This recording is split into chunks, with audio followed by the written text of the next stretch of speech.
बेंगलुरु में मुनक़दा India nano 2026 conference से खिताब करते हुए कर्नाटक के वजीर आला DK शिवकुमार ने कहा कि रियासत का मकसद बेंगलुरु को दुनिया का बड़ा डीप टेक मरकज बनाना है।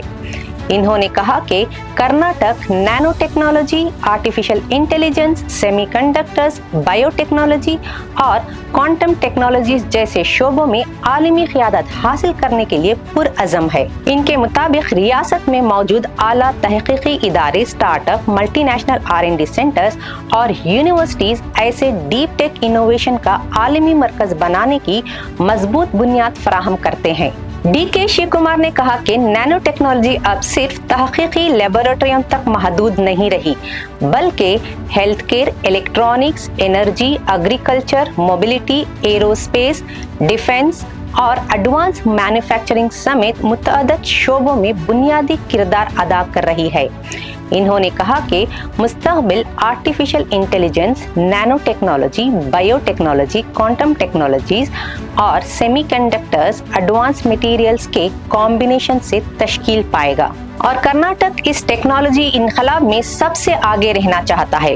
वजीर आला ने बेंगलुरु की साइंसी तारीख का जिक्र करते हुए कहा कि 1893 में इंडस्ट्रियलिस्ट जमशेदजी टाटा और स्वामी विवेकानंदा के दरमियान जापान से अमेरिका जाते हुए होने वाली मुलाकात ने हिंदुस्तान में साइंसी तहक़ीक़ की बुनियाद रखी, जिसके नतीजे में इंडियन इंस्टीट्यूट ऑफ साइंस कायम हुआ।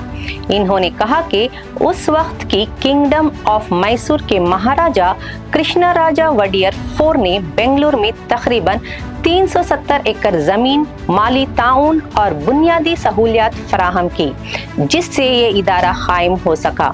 इन्होंने कहा कि आज दुनिया के ममालिक सिर्फ सरमायाकारी के लिए नहीं बल्कि साइंसी क़ियादत के लिए भी मुकाबला कर रहे हैं और जो मुल्क advanced materials, nano electronics, semiconductors, technologies, AI driven और मैन्युफैक्चरिंग में आगे होगा, वो मुस्तकबिल की आलमी माशियत की क़ियादत करेगा।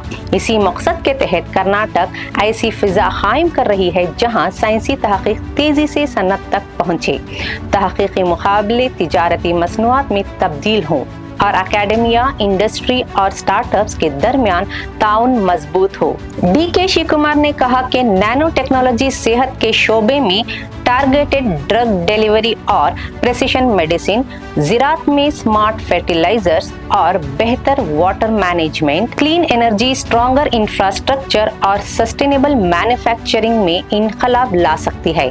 इन्होंने आलमी कंपनियों से अपील की कि वो बेंगलुरु में सिर्फ मामूल के काम ना करें बल्कि नई ईजादात करें और यहाँ पेटेंट्स भी रजिस्टर कराएं। इन्होंने कहा, मुस्तकबिल के ग्लोबल कैपेबिलिटी सेंटर सिर्फ यहाँ टिकट्स बंद ना करें बल्कि यहाँ पेटेंट्स भी फाइल करें। साथ ही एकेडमिक इंस्टीट्यूशन से कहा कि वो अपनी ईजादात के ज़्यादा से ज़्यादा पेटेंट्स हासिल करें और इंडस्ट्री के साथ जल्द शिराकत दारी कायम करें ताकि हकीकी मसाइल के हल तलाश किए जा सकें।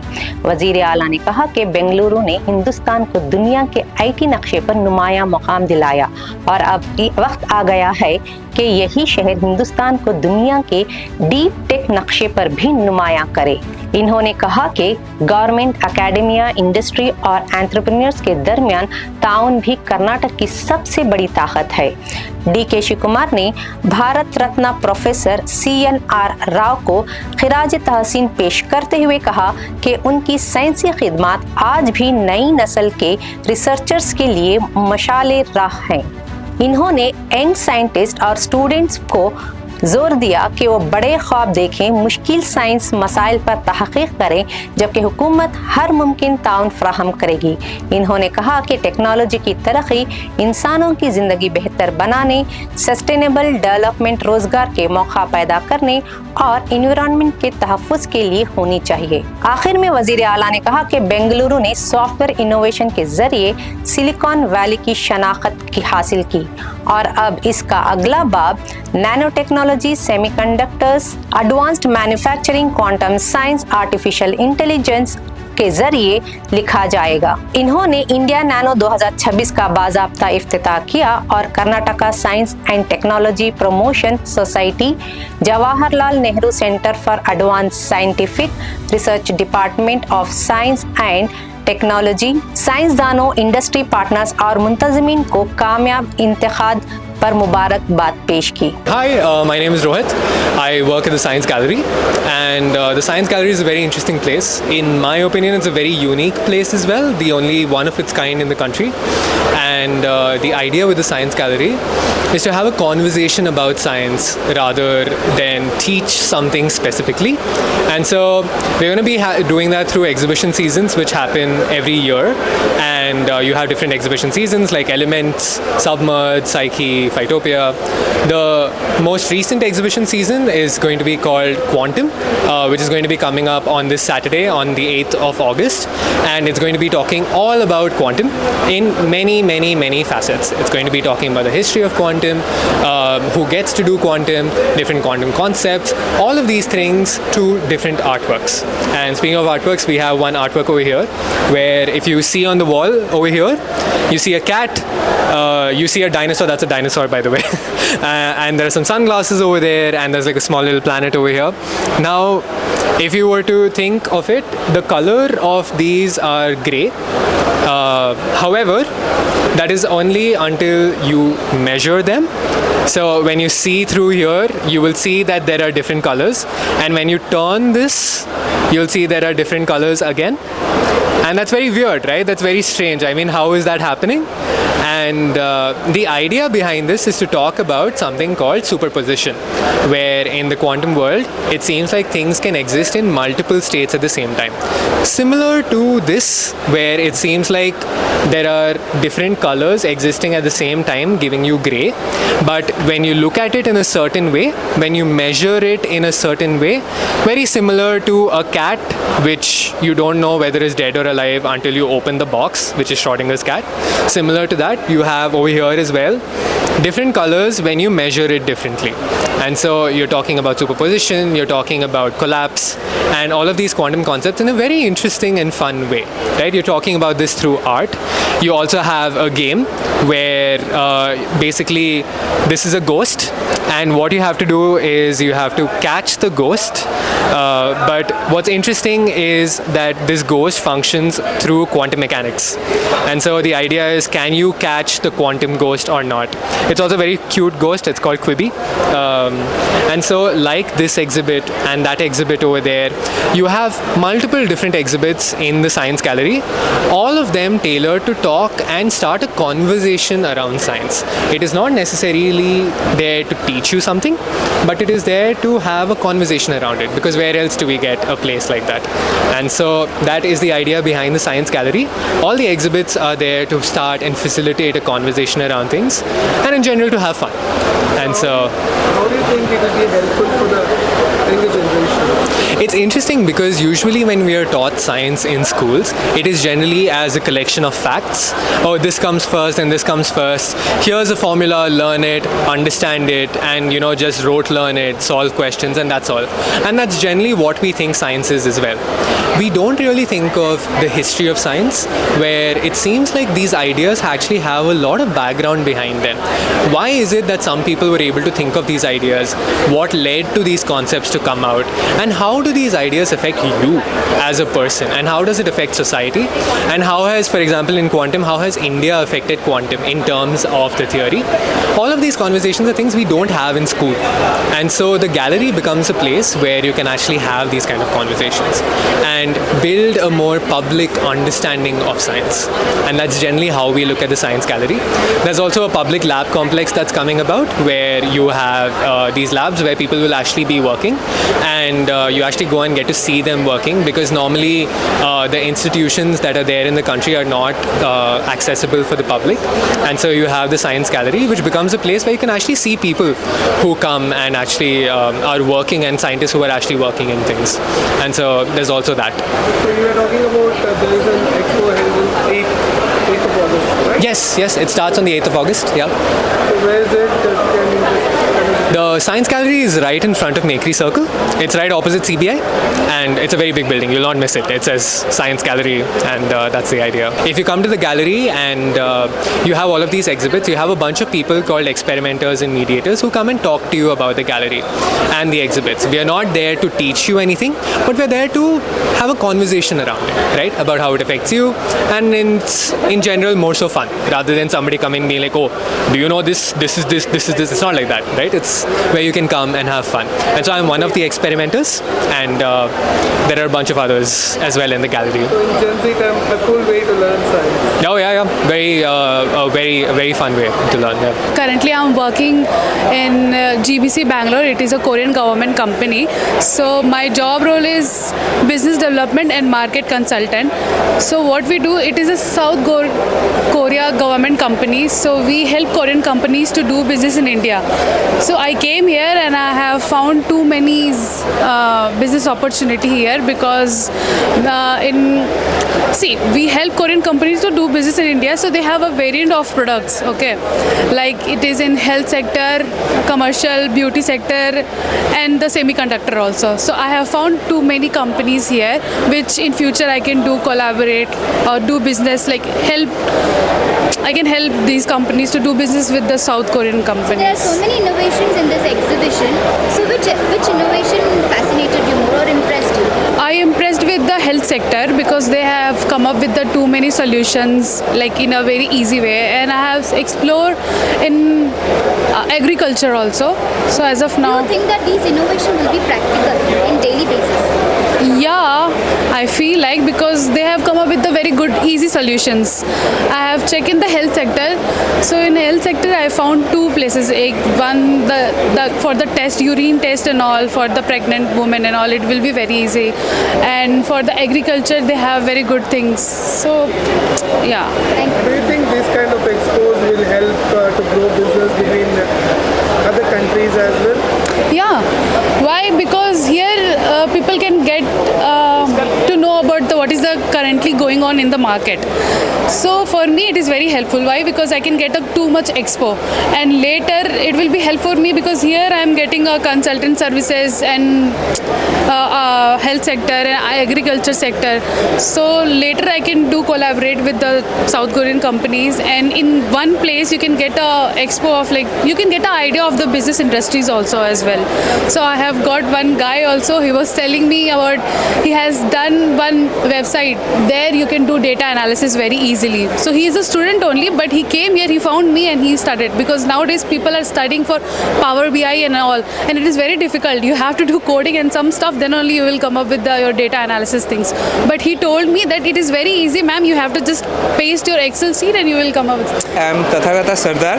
I am coming from Visvesvaraya Technological University, Mudanali campus, Department of Applied Sciences. I am basically from Department of Applied Sciences. So I am a research scholar there. I am doing my third year PhD over there. So in this stall or in this place, we are just showcasing our work, what we are doing or what we have done till now. So this is all about those things. Here you can see this is about zeolites. As you know that zeolite is the material at the time of COVID. It was very I mean in boom you can say, okay, because in oxygen concentrator whatever material you are using, that is made of zeolites. Okay, so then India was started thinking about preparing zeolites in a better way, proper way, but people just thinks that it is enough for catalysis or oxygen concentrator or something. But here you can see we had done as an energy storage, as a supercapacitor we had done. So here you can see the morphology means how it looked like as a particle, how it looked like. So using different different parameters. We had changed the morphology. Then we had checked the supercapacitor application. It's like battery only. Okay, so this is published paper, one paper. This is another work that hydrogen generation. We are going towards the hydrogen future, that as our Prime Minister says. So that's why we are trying to do hydrogen generation. So this is a composite where we are using some defect engineered metal oxide. Defect engineering means there will be some distortion or some changes in the basic structure. So we are doing that. Then we are making composite or combination of other materials. Then we are doing the hydrogen generation using those things. And this is also like same. This is zinc oxide. This is another kind of metal oxide. What we are doing, that same kind of vacancy engineering. And these are the 2D materials. Now in an energy storage system, 2D materials are very much important. So here we had done some. This one is 2D materials, MX-Zin. So what we are preparing there in our lab, and this using supercritical strategy. This is still not too much common in India. Okay, it's common in Japan, but probably our group only started this supercritical fluid method. So using this method, we are trying to do this work, and this is high entropy material that will also be helpful for energy storage, for future energy storage and electrochemical systems. Okay, and this is the startup what I was talking about. One is Rebat energy solution, where we are working on lithium ion battery, and we are making UPSs and batteries there. And this is the startup about MX-Zin, what I was showing this one now, MX-Zin. The same kind of startup is there. Okay, and this is vacancy engineered TMCs. That means metal, these chalcogenides. Okay, like MOS2. There also we are creating some distortion or something to make the performance better. Will this innovation help a common man? See, there are all. First, we need to fix the material.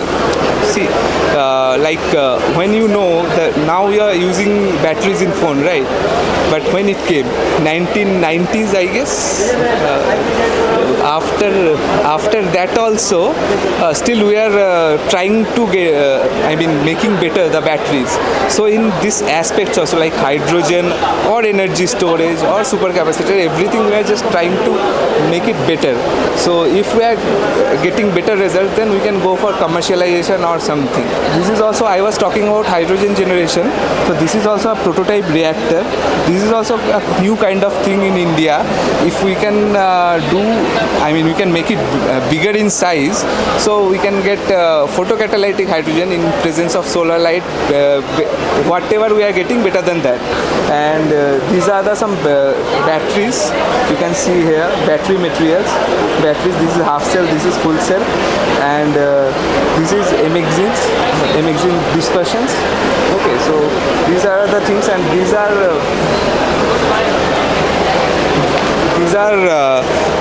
CNT based coating. What we did for ISRO. We are showcasing that one also. Okay, and this is the inverter what we are preparing in Rebat Technologies, what we have told. Okay, so this is it as of now. I'm from Institute of Nanoscience and Technology, Mohali. I'm here at the Bangalore Nano event, and I'm presently at the poster session here. So I can see here about 150 participants, and each from different field of nanoscience, each to showcase what their talent is. And it is very interesting to see each of the poster of each student, as it is from even in the nanoscience background, it is from a diverse and very varied field across it. So it is very fascinating to be a part of this big event, and I look forward to attend more such events. I'm coming from Shastra University, Tanjavur. I'm a research scholar at Shastra University. So basically this is an electrospinning instrument. So electrospinning is a technique that will be employed in developing developing nanofibrous matrices. So basically, nanofibrous matrices are used in wide ranges of applications, ranging from environmental applications, sustainable energy, and also it is majorly used in biomedical engineering purposes. So we majorly use this particular strategy to employ these nanofibrous matrices in biomedical engineering applications. So basically we develop various skin patches, nerve guidance conduits, and skeletal muscle regenerative substrates that can be used in various biomedical applications. So this is actually an instrument developed by Shastra University in collaboration with Hallmark Optomechatronics. So this project was funded by Ministry of Heavy Industries. Is it in use or is it practical enough that this would be? Yeah, so basically the instruments, electrospinning equipments that are available in institutes are a smaller scale instrument. So basically we can develop nanofibers at a smaller scale. This instrument was particularly developed only for large scale applications. So you can actually develop a larger scale of nanofibers, and you can actually store it at moisture free environment for later use. How this innovation will help the common man? So exactly, to actually speaking, the nanofibrous matrices, the skin patches which I already told, is currently is one of the most conventionally employed skin patches. So basically these skin patches are they mimic the biological environment of the skin. So they mimic the native extracellular matrix. So this can, coming to the cost, and also it can biologically mimic the exact replica of the diabetic wound or whatever the wound is. So in our facility, in our college, we have already developed nanofibrous meshes that are being employed in clinical trials. So this is being employed in hospitals. So it is currently under clinical trials, which will be eventually it will come into the commercial practices. This is Gnanavel Muttarasu, founder and CEO of Genix.ai from Radium Health Private Limited, Bangalore. Our background is in bioinformatics. We work in DNA sequencing based diagnostics and wellness. We work with clinicians, especially oncology, and our platform Genix.ai will process DNA sequencing from anyone, even a healthy individuals or a doctor. Will be extracting DNA from saliva sample, blood, or any tissue blocks which is available. It comes to our lab. We do whole exome sequencing, whole genome or targeted panel sequencing. Based on the sequencing data available, Genix AI platform, which is a population-aware mutation database with inbuilt AI, will prioritize mutation and will provide clinical insights. Genix AI also has a companion mobile application for every individuals that will give lifestyle recommendations and daily action items based on the DNA information what we have gathered from saliva samples. Our report is currently available. People can directly order it from Genix.ai website. We have more than 12 different report types available for every individual, and for clinical oncology we have 8 more reports, and non-oncology use cases we have additional 12 reports available. Overall, there are 32 reports available in Genix AI platform. Reports can be ordered directly from Amazon as well. Our DNA sample collection kit will be delivered to you, and you will be able to send sample to us, and we will send you personalized wellness recommendations from Genix AI platform. I am Dr. Aditi Malik. I am the founder of Presinostic Innovations Private Limited. We are a Hyderabad-based company working on clean technologies for water and wastewater management. So majorly we are offering different technologies for wastewater treatment and water management, like large water body restoration, industrial effluent treatment, drinking water treatment, swimming pool, and other sectors as well, agricultural and aquacultural sector. So with our technology, we majorly contribute in reducing the use of chemicals, making it more sustainable and green, and it's all our plug and play system and make in India products. And with our all our solutions, we integratedly can give our entire holistic approach for water and wastewater management. So how do you think this will be useful for So majorly there are many multiple segments. So like private segment like a swimming pool or a fish culture farm where people are using the chemicals for making the water clean. So with our technology you can reduce the dependency on the chemicals in aquaculture farms or agricultural farms where oxygen is one of the vital factors for them. With our system we can give them a oxygenated water which can remain in the water for a much longer time, making the water body healthy. And like large water bodies and all where the depletion of the oxygen level causes the death of fishes and making it a unusable condition, we can revive those water bodies without using any chemicals in a sustainable way.